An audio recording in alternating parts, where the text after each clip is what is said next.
If you're watching this video, you made it! You're on Thanksgiving break, and enjoy your Thanksgiving break. Eat lots of turkey, watch football, do all that other good stuff, and oh my gosh, this is awesome, right? I'm going to share with you 22 things I would change to create my dream school. We're wasting time.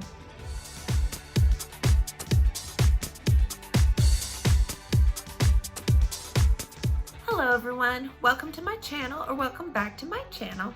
I'm Allie Mack, and I'm a teacher, and I'm here to help you have the best school year ever. So in this video, I'm going to share with you 23 things that in a perfect world would be in my dream school. This is the school that I think would be perfect, not only for its students, but for its teachers as well. So let's get into the video. So these are in no particular order, and the first thing I would change is that it would be required that instead of allowing one teacher per 33 students, it would be one teacher per 15 students. So the class sizes would decrease dramatically. And it's not because teachers don't want to work harder because they have, twice as many students. It has a lot to do with we can be more customized with our instruction if we have a smaller group of kids. If I only have 15, I know them inside, outside, how they work, what they need, what they don't need, and it'll make everything better. When I have 33 kids in a classroom, it's basically direct instruction. This is what we're doing, you do what I do. So that's why I really think that it should be mandatory that class sizes be smaller. The second thing that would be in my dream school is that there would be a custodian for every hall. So every group of teachers on a hall would have their own custodian. That would ensure the cleanliness of the school. And I don't think I have to elaborate on this.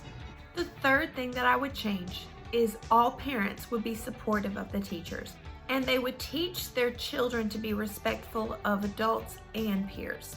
That would be really helpful because I've noticed that children are just not coming to school with the skills they need to be respectful to adults and be respectful to their peers. It's like kids have this mentality that they're equal with adults now, and I don't agree with that at all. So if kids would just come being respectful, that would help out a whole lot. Because what students don't realize is that teachers have their best interest in mind. The fourth thing that would be in my dream school is every child would have access to the internet outside of school. This obviously would help, and this would expand the number of assignments that teachers could give to their students if we knew that every child had internet access. I'm not going to give an assignment knowing that only 3 children in my class have access to the internet. That just wouldn't be fair. The fifth thing my dream school would have would every child would be given some kind of Surface tablet, MacBook, whatever's the most inexpensive, that they would be assigned when they enrolled, and they would be responsible for this thing throughout their career at that school district. This kind of piggybacks off what I was talking about with having internet access, because if students had a device they could do assignments at home on, then it would give much more variety to the things teachers could assign their students. Number 6, and my school does a good job of this one, every student would have 2 electives a day.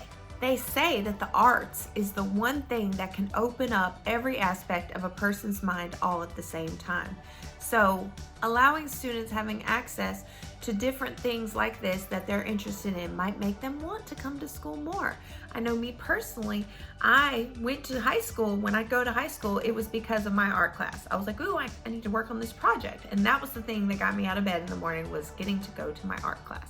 And piggybacking off of the 2 electives for my number 7 was we would have more variety of electives. And I know funding is an issue, but this is my dream school. So instead of having typical choir, band, and strings and art as electives, expand this.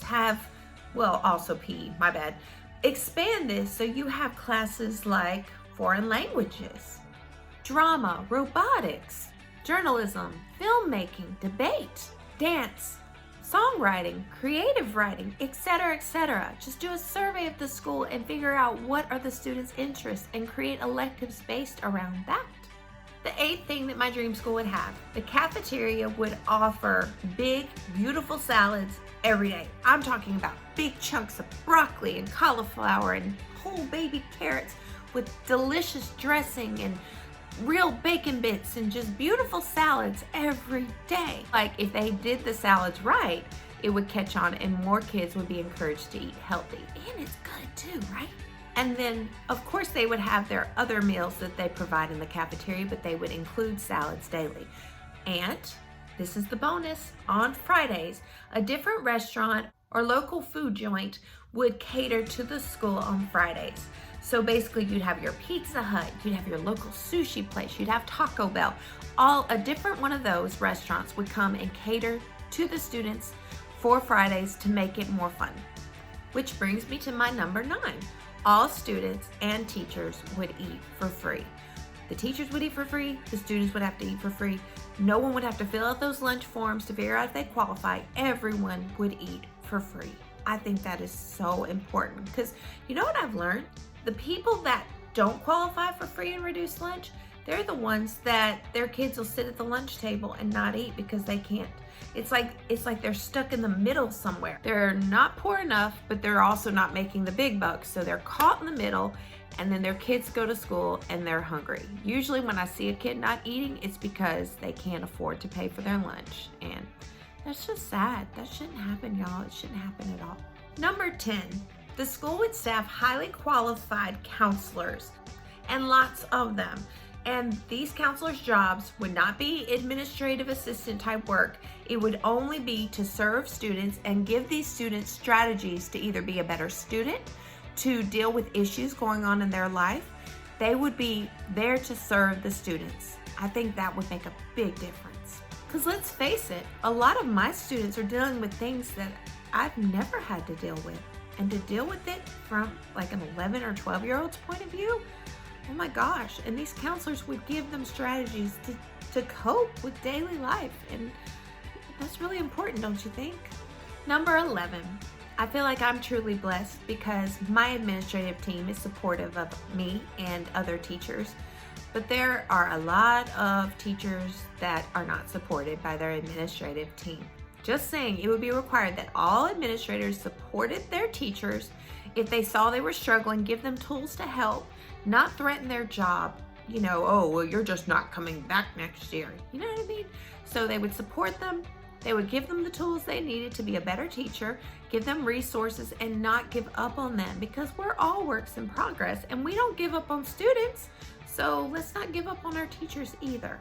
Number 12 for my dream school, all teachers would be required to infuse the arts curriculum with their curriculum. The first school I worked at did this and it worked beautifully.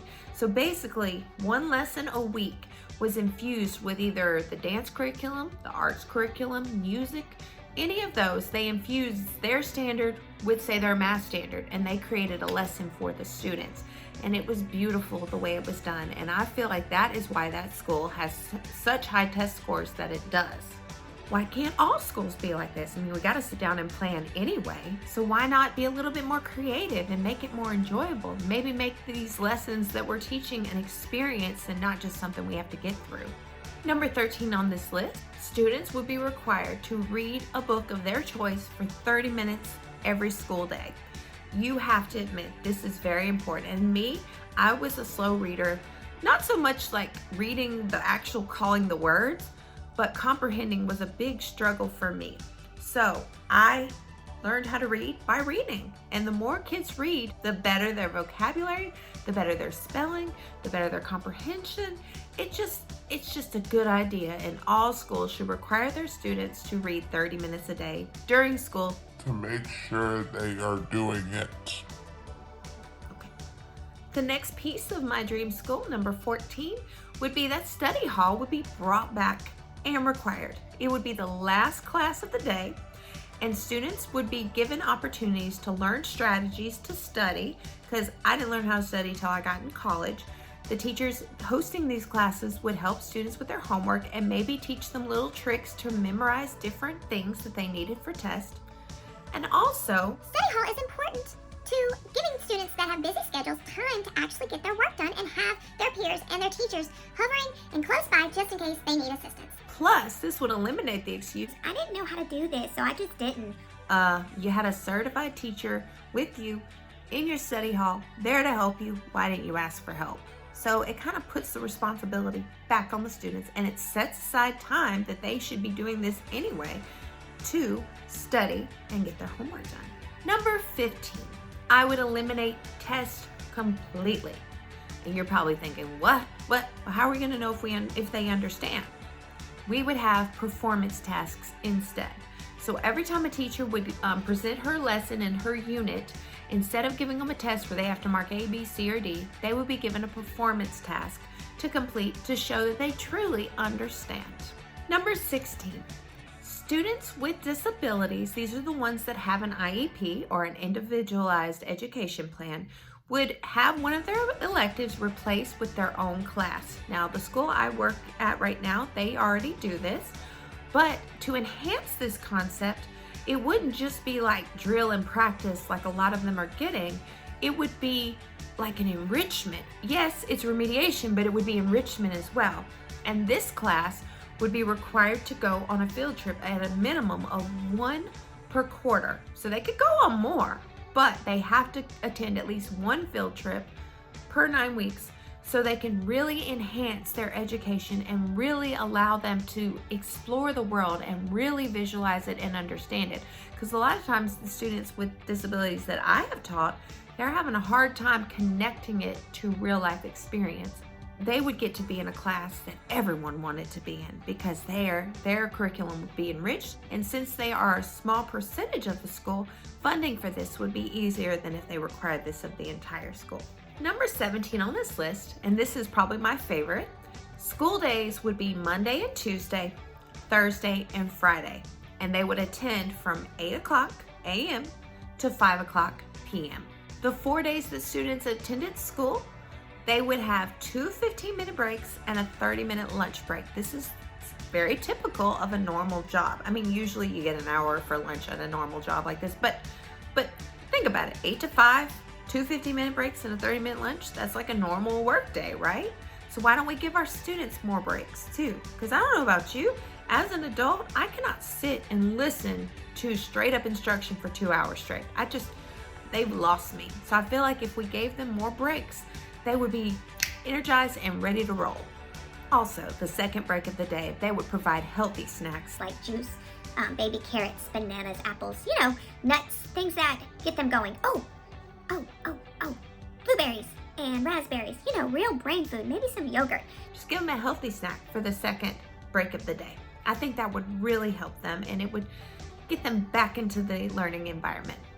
And this goes without saying, I think bottled water should be given out frequently, or maybe assign every student one of those little things like this and just have places they can fill it up, because it's so much easier to learn when you're not dehydrated.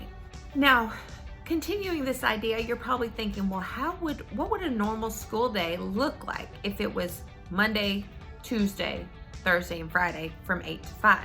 Well, I have thought of that too. So here is what the schedule would look like. You see it? Students would arrive at 7:25 and they could eat breakfast till 7:55.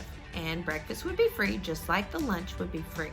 And I'm talking good breakfast with protein and lots of fruit, things that really get their mind going and really get their brain ready to take on all the learning they're gonna have that day. First period would be from 8 to 8:55, so about 55-minute class periods. Second period would be from 9 to 9:55. You notice I'm giving students 5 minutes to change classes, because I know at our school we give them 3, and it's not, most people can do it, but some just can't do it. So let's just go ahead and give them 5. All right, 5. They would get a break after second period. So their break would be from 9:55 to 10:10. Third period would be from 10:10 to 11:05. Fourth period would be from 11:10 to 12:05. And then of course they would get their lunch break. In the schedule you see, I've given them time to get to lunch, eat their lunch, and have time to get back to their class by 5th period. So it's really like they're getting 40 minutes for lunch, but I mean, man, they need time to socialize and eat lunch, right? They're still kids. 5th period would be from 12:40 to 1:35. 6th period would be from 1:40 to 2:35. Then they would get another break. This is the one with the snacks. 7th period would start at 2:50 and it would end at 3:45. And then they would break off into study hall. which would start at 3:50 and last till 5. So the study hall part of the schedule would actually be from 3:50 to 4:30. That's completing their homework, learning how to study for that big test. And it would be ideal if the students in the same grades and taking the same classes and teachers were grouped together in study hall. That way the teacher could work with, several of them at once. But, this isn't happening yet. And I'm sure if it ever did happen, they could work out the logistics later. But then from 4:30 to 5, students would drop everything and read. They would read a book of their choice and they would enjoy it, have a nice cozy place in the room to sit and read. So that would be my typical day. And they would only do this Monday, Tuesday, Thursday, and Friday. Now, number 18, when students are not in school on Wednesdays, they will be given an assignment from each of their 7 teachers to complete. Not a single one of these assignments would last more than 30 minutes. So that means they'd be spending 3.5 hours on Wednesday doing schoolwork. So it would be things like, whether it be in a math class, maybe the math teacher wants them to get on Khan Academy and practice and watch a video and practice some problems. Or maybe it's an English teacher and he or she wants them to watch a video clip and respond and come up with ways to compare it to a passage. No activity a teacher assigns for this Wednesday should take more than 30 minutes. So this way it'll keep their mind fresh, they're still working, but yet they can do it at their own pace. Just like a lot of us who work from home, which that's not me, but if you do work from home, you know that you don't necessarily have a set schedule. You just know that these are the tasks you have to get done in this day and you'll get it done within the day. So I think that's important too. And number 19, and I know that every teacher is thinking this, all state tests would be eliminated. And you're probably thinking that just won't work. Perhaps not, but it would be replaced with the performance task. So we're given so many standards and objectives we have to teach a school year. Somehow, the writers of these performance tasks would try to incorporate every skill in this task. And the students would be given 1 day per class to complete it, or however, I don't know. But instead of answering like A, B, C, or D, it would be an actual performance task. And of course, the funding to grade these and to look at these would take some time. But like I said, it's my dream school. This would really assess if the kids knew what we thought they knew. Because sometimes I'll be teaching and doing things and I'll sit and question students and they'll get it all right and they can fully tell me what's going on. But then I give them a test and they fail it. And I feel like if we really measured student learning by what they could do with the information than whether they can guess or, answer what 2 + 2 is, or what I mean, something more complicated, I think that would be better. And teachers would not be teaching to the test, because that's what it has gotten to, us teaching to the test, and it sucks and it's boring. I could go on and on about this, but I'm not. So let's move on to number 20. Okay, so number 20, teachers, while the students were at their electives, teachers would have 2 planning periods, or in other parts of the country, they know them as preps. So you would have 2 preps, two hours almost to collaborate with your peers and colleagues. You would also be able to plan and get tasks done, so you do not have to take as much work home. It's just better for the soul, I promise you it is. And whenever this school I was working at had this, the morale at the school was way higher than it is whenever they took the second planning period away. And not only this, if the teachers had more time to sit and collaborate, they could do more cross the curriculum planning with other teachers and really make it all come together and make sense. Number 21 on this list, the last Wednesday of the month, teachers would be required to go to school from 8 to 12 to collaborate with the elective teachers. And they would be able to plan and cross curriculums and infuse these arts and elective curriculums with their own to make it more meaningful and make it more fun and make it come to life. Number 22 on this list, guest speakers from the state, nation, and internationally would come and speak to students about different things in their life and different professions that the students could do when they graduated from high school. I think it would be really neat to hear from all walks of life, all different professions, so students can really explore what they want to do. So that is my list of 22 things I would do to create my dream school. And I know there's probably gonna be more things that I would have thought of later, but as of now, this is it. Well, that is it. Thank you guys so much for watching. Please leave a comment below on what is something you would change at your school to make it better. And if you found this video entertaining or informative, please like, share, and subscribe. And as always, I will see you in my next video. Y'all have an amazing day and a safe break. Get lots of rest, don't work too hard, and I'll see you later. Bye.